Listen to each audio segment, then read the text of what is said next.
L'Arche d'Alliance? Un artefact légendaire, un objet sacré qui fascine l'humanité depuis des millénaires, un coffre recouvert d'or qui aurait contenu les 10 commandements et qui serait peut-être l'un des objets les plus puissants de l'histoire. Mais où est-elle aujourd'hui? A-t-elle été cachée avant la destruction de Jérusalem? Ou repose-t-elle dans un endroit secret, oublié depuis des siècles? L'histoire de l'arche commence dans le désert du Sinaï. Selon la Bible, c'est Dieu lui-même qui aurait donné à Moïse les instructions pour la fabriquer.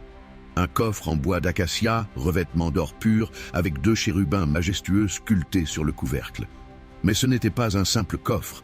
L'arche symbolisait la présence même de Dieu parmi son peuple. Elle était placée dans le Saint des Saints, l'endroit le plus sacré du tabernacle, et plus tard dans le temple de Salomon, à Jérusalem. Mais l'arche était aussi bien plus qu'un simple objet religieux. On disait qu'elle possédait des pouvoirs extraordinaires. Lorsqu'Israël traverse le désert pendant 40 ans, l'arche ouvre la route. Elle séparait les eaux, apportait la victoire contre les ennemis et témoignait de la puissance divine. L'un des récits les plus célèbres est celui de la chute des murailles de Jéricho. Les Hébreux ont marché autour de la ville pendant 7 jours en portant l'arche, et le 7e jour, au son des trompettes, les murs se sont effondrés. Mais ce n'était pas un artefact à manipuler sans précaution. Il y avait des règles strictes.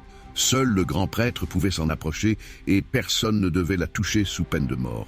Un homme nommé Uza en a fait l'amère expérience. Alors que l'arche vacillait sur un char, il a tendu la main pour la stabiliser et s'est écroulé sur le champ, foudroyé par une puissance mystérieuse.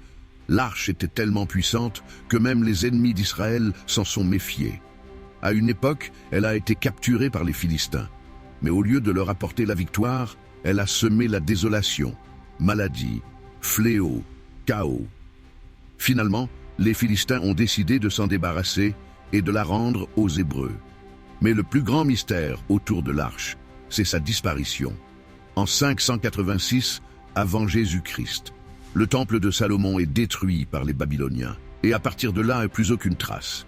Certains pensent qu'elle a été cachée avant l'invasion, d'autres qu'elle a été emportée à Babylone, ou même détruite.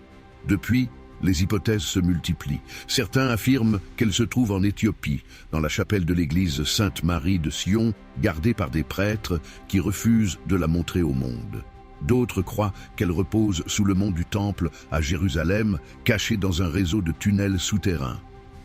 D'autres pensent encore qu'elle pourrait être en France, en Égypte, ou même aux États-Unis, cachée par des sociétés secrètes.